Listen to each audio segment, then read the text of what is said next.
7h, 9h. Europe 1 matin. Bonjour Gilles Kepel. Bonjour. Et bienvenue à la grande interview sur CNews et Europe 1. Vous êtes professeur des universités, spécialiste du monde arabe et auteur de ce livre, Le bouleversement du monde, l'après 7 octobre aux éditions Plomb.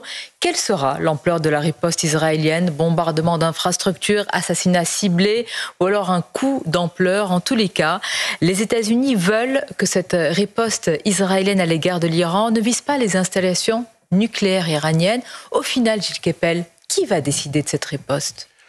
Je crois que pour l'instant, c'est surtout Netanyahou qui a la main, puisque même si Biden a fait une déclaration, il n'y a plus vraiment de pilote dans l'avion de la Maison-Blanche aujourd'hui. Il a jeté l'éponge et les deux candidats, Mme Harris et M. Trump, pèsent au trébuchet les voix des uns et des autres. Vous savez que c'est extrêmement tendu avec ce facteur nouveau, c'est qu'il y a maintenant un électorat arabe aux États-Unis qui pèse, en particulier dans des États bascules comme le Michigan. Et le paradoxe, c'est qu'il y a là-bas pas mal de Libanais d'origine chiite. Et finalement, le Hezbollah est en train de se faire détruire au Liban, peut d'une certaine manière, paradoxalement, trouver sa revanche en faisant l'élection américaine si ça se décide chez les grands électeurs du Michigan. Alors, c'est une hypothèse d'école, mais c'est quand même assez troublant pour ce, si j'ose me citer, bouleversement du monde auquel nous assistons. Pour répondre plus précisément à votre question, il me semble que aujourd'hui, ce que fait Netanyahou de manière très systématique, c'est de liquider autant que possible le Hezbollah. Et c'est en tapant sur le Hezbollah qu'il affaiblit automatiquement l'Iran. Il faut bien se rappeler que contrairement au Hamas, qui est un parti palestinien islamiste sunnite endogène, qui n'a pas été créé par l'Iran, mais qui s'est entendu avec l'Iran, qui a fait un mariage d'opportunité avec l'Iran parce qu'il bénéficiait de son soutien, le Hezbollah est une pure création iranienne destinée à servir de première ligne pour attaquer Israël. Précisément, si, comme vous venez de le dire, si Israël tapait sur les installations nucléaires iraniennes, le Hezbollah avait pour fonction de taper d'abord de manière préemptive, et à l'époque, s'il y avait eu une dizaine de morts en Israël, c'était un drame. Oui. Les choses ont complètement changé. Après le 7 octobre l'année dernière, 1200 morts, la doctrine est complètement différente. Netanyahou, finalement, a pu considérer que les otages étaient en seconde ligne, que le principal Ce qui est un changement de paradigme total. Absolu, c'est la victoire militaire et surtout la destruction du Hezbollah qu'ils poursuivent systématiquement de plus en plus tous les jours. Oui, on s'attendait, on guette les infos, est-ce qu'ils attaquent l'Iran? Non. Tous les jours, vous voyez, pour ça, parce que à partir du moment où le Hezbollah est liquidé, comme force militaire, en tout cas, pouvant attaquer Israël, l'Iran se trouve en première ligne et donc très exposé, et ça favorise les contradictions à l'intérieur du système iranien. Gilles Kepel, dans ce monde en plein bouleversement, comme vous l'écrivez, pourquoi les puissances occidentales, même si elles ont vivement, évidemment, condamné les missiles iraniens sur Israël, pourquoi apportent-elles aujourd'hui un soutien avec quelques nuances à l'État hébreu? Prenons par exemple la France. Qu'a dit le ministre des Armées, Sébastien Lecornu, dans Le Point? Il dit « La sécurité d'Israël n'est pas négociable » et en même temps, la France appelle Israël à ses responsabilités. Pourquoi ce soutien avec des ombres? Parce qu'on craint qu'une attaque frontale contre le territoire iranien venant d'Israël, par exemple la destruction des sites nucléaires, se traduise par un embrasement incontrôlable. Que va faire la Russie, même s'il est occupé en Ukraine? Que va faire la Chine, même s'ils sont fâchés avec les Iraniens pour l'instant, puisque les Iraniens, quand ils envoient les Houthis tirer sur tout ce qui flotte en mer Rouge, perturbe la navigation chinoise qui nous apporte tout ce qu'il y a sur ce bureau devant nous, ce téléphone, vos lunettes, le yen, etc.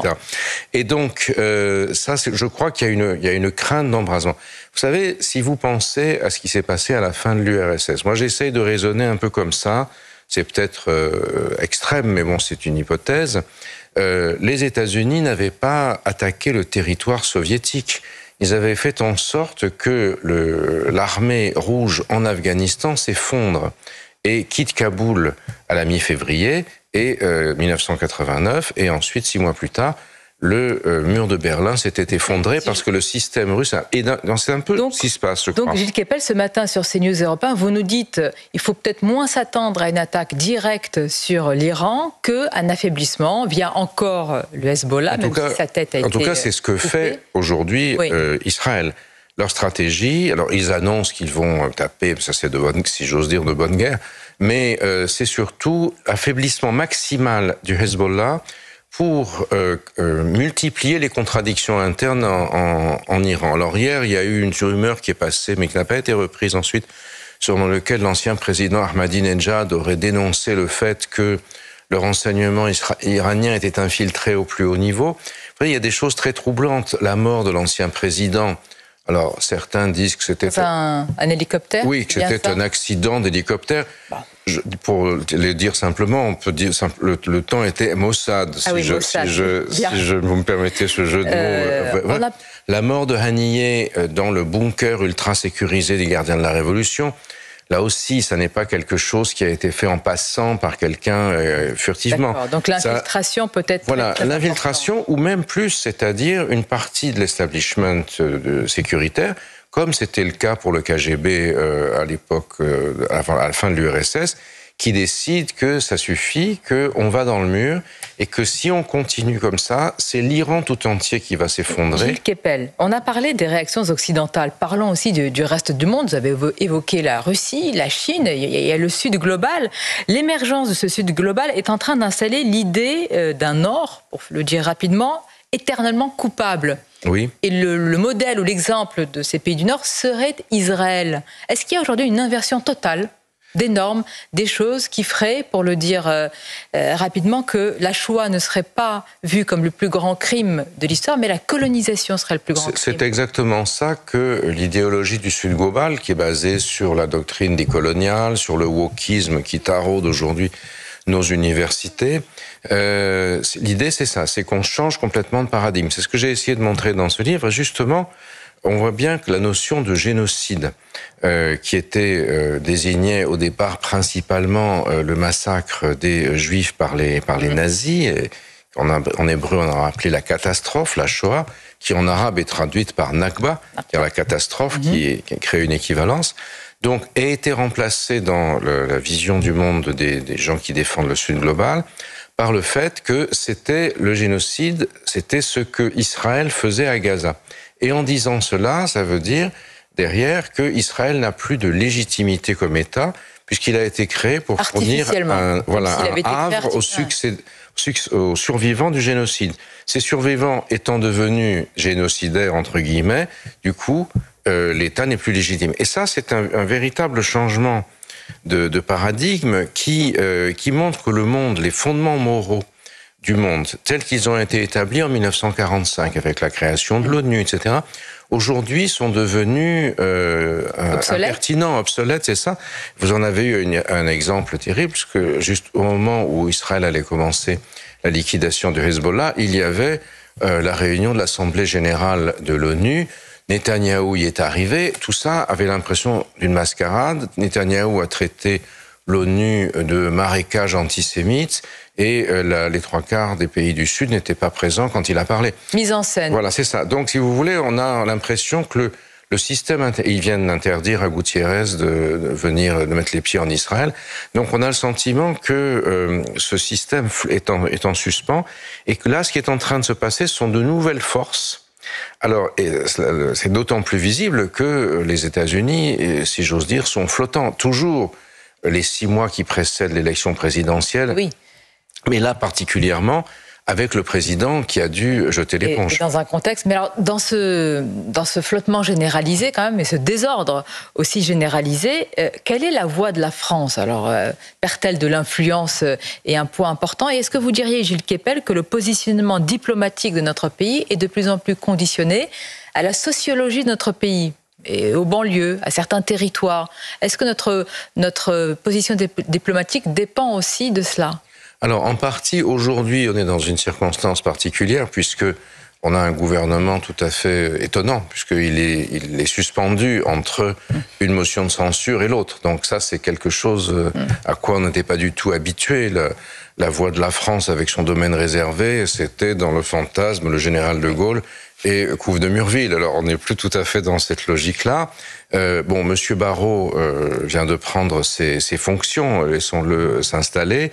Il a fait un voyage à Beyrouth. Vous avez déjà une idée de ce qu'il a dit. Vous le dites avec nuance. Bien sûr, il est allé à Beyrouth. Alors je sais que ses propos ont été controversés par certains, mais il faut aussi se rappeler qu'il y a au moins, disons, 23 000 franco-libanais dans ce pays, et que nous avons aussi une responsabilité par rapport à nos concitoyens qui vivent au Liban. Ça n'est pas comme si c'était un pays. Le Liban est une création pour le meilleur ou pour le pire, dans sa situation actuelle, sa composition, son découpage même territorial de la France mandataire.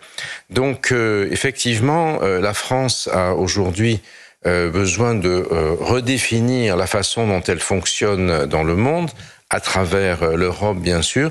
Certes, les péripéties politiques que nous avons connues cette année ne nous donnent pas une position de force particulière. Il y a les péripéties, comme vous le dites, politiques, Gilles Kepel, et puis il y a aussi une réalité. Par exemple, je voudrais vous faire réagir à ce qui se passe à Sciences Po Paris, avec des appels très clairs, l'intifada, ou encore ce slogan « à bas les colonialistes », on vient d'en parler. Un rassemblement dans le hall de Sciences Po il y avait de nombreux étudiants masqués, portant des kéfiers. On regarde et on écoute pour nos auditeurs.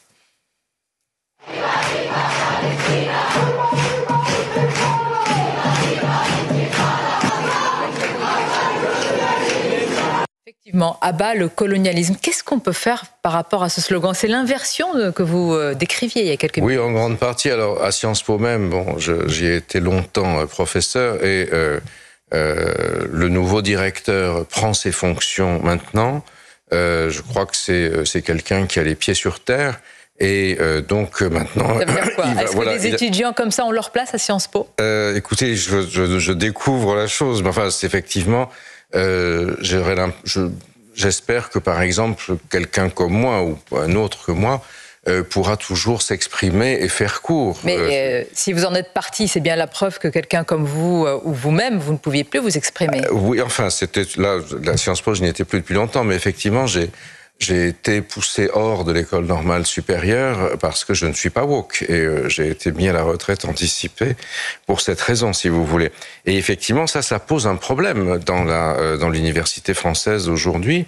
Le nouveau directeur de Sciences Po, justement, a appelé à ce que la liberté d'expression soit reconnue.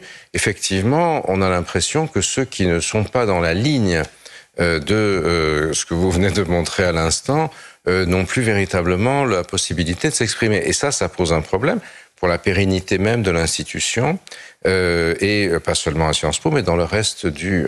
donc c'est pourquoi un directeur qui a des convictions et qui est fort, c'est important. Hier, à votre place, pour conclure, Gilles Kepel, l'ancien ministre Pierre Lellouche a dit craindre une libanisation, une balkanisation de la France. Nous approchons aussi, par ailleurs, du 7 octobre, un an après les monstrueuses attaques. Il y a aussi un contexte de fête religieuse juive. Qu'est-ce que vous redoutez le plus en ce moment? Est-ce que l'expression de libanisation, de balkanisation de la France, avec un morcellement des communautés qui se font face, est une crainte réelle? Je ne crois pas, pas à ce point, parce que ça voudrait dire que les communautés sont homogènes, et que à partir du moment où on est originaire de Tunisie ou de Bohême, on considère que ce qui est important, c'est notre pays d'origine.